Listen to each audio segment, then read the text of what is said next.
Moving on now to Nuh in Haryana, where bulldozers were in full play for the second day this morning, as around many shops have been razed due to those bulldozers.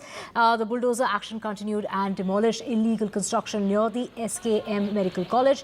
The Haryana Chief Minister has gone on to say that these actions have been justified, saying that the government has zero tolerance when it comes to encroachment and illegal construction. My colleague Mukesh joins us to get us more on this. Mukesh, what's the situation on the ground?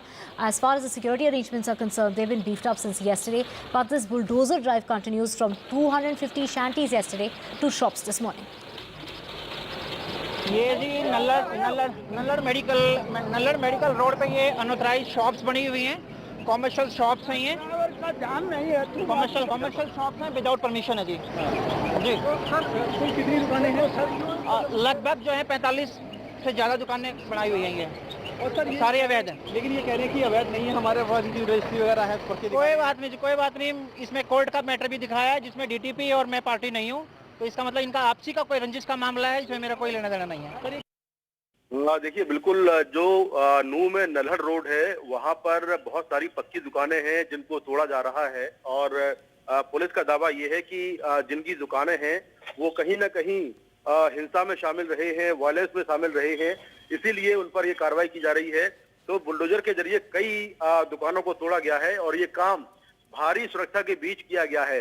अभी नूह में अभी भी जो है section 144 लगा हुआ है, curfew वहाँ पर है और इंटरनेट जो है वो बंद है।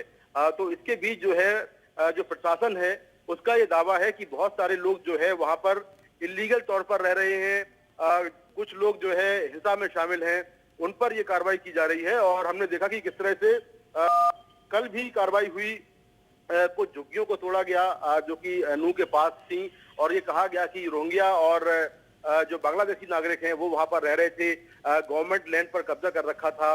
तो इसके बहाने जो है सरकार लगातार कार्रवाई कर रही है और दिखाने की कोशिश कर रही है कि जो लोग दंगे में शामिल हैं उन पर ये कार्रवाई हो रही है।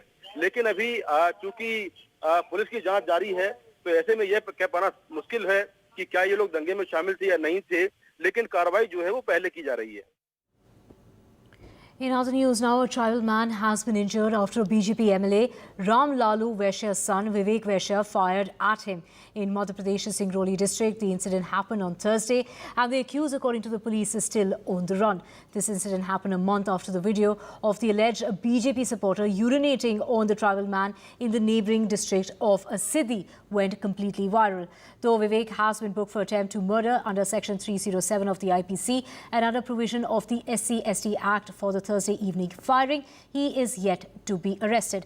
My colleague Anurag joins us to get us more on this. Anurag, the BJP MLA Ram Lalu Vaishya's son fires at this tribal man, and the police are going on to say that they have filed an FIR, but the accused is still on the run.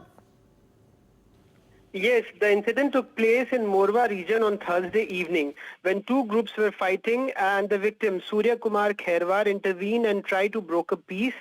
But Vivek Vaishya fired at Khairwar and the bullet hit him in the right palm.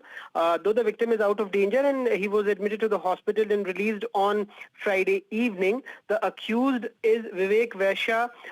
He was booked for attempted murder under different sections of the IPC and also under SC/ST Prevention of Atrocity Act and Arms Act. But he is absconding, and a reward of rupees 10,000 has been announced against him.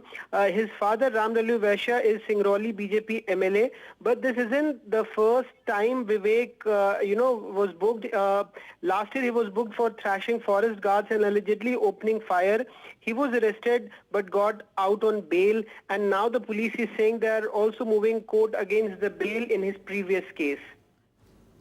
Right, switching tracks now. The Archaeological Survey of India resumed its scientific survey this morning at the Gyanvapi mosque in the presence of the mosque committee in order to determine whether the 17th century mosque was constructed over a pre-existing structure of a Hindu temple.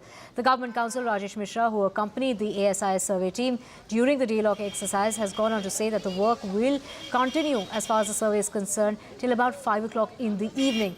The Supreme Court on Friday refused to stay the Allahabad High Court order on the ASI survey of the Gyanvapi mosque, an exercise that the Muslim side say will reopen wounds of the past. My colleague Alok is joining us now to get us more on this. Alok, the survey continues today. Take us through some of the changes between today and yesterday. So let me start by pointing out that these scenes that you see on your screens right now are going to be played out perhaps for the next 4 weeks, because that is the time that the Archaeological Survey of India has sought from the Varanasi District Court to complete this survey at the Gyanvapi Mosque. Nevertheless, things are a little different from yesterday in terms of the fact that the Mosque Committee also appears to be attending the ASI survey today. They did not yesterday because they had gone to the Supreme Court, as we know, which refused to stop the survey and said that it can go ahead, but with a rider that there will be only a non-invasive survey of the Gyanvapi site. The ASI had committed to that in the Allahabad High Court also, and also before the Supreme Court, and that is why the court did order that the survey will go ahead. Now, as we have reported earlier, the survey is going to look at many things. There are many briefs that the Varanasi District Court has given them. I think the most prominent amongst them is that the ASI is mandated to look at whether the mosque was built over a pre-existing quote-unquote Hindu structure. That's number one. They're also supposed to determine the age of the mosque pillars. They're supposed to determine the age of the western wall of the mosque. They're supposed to also carry out a radar survey below the 3 domes of the mosque, etc. So all of that the ASI team is doing.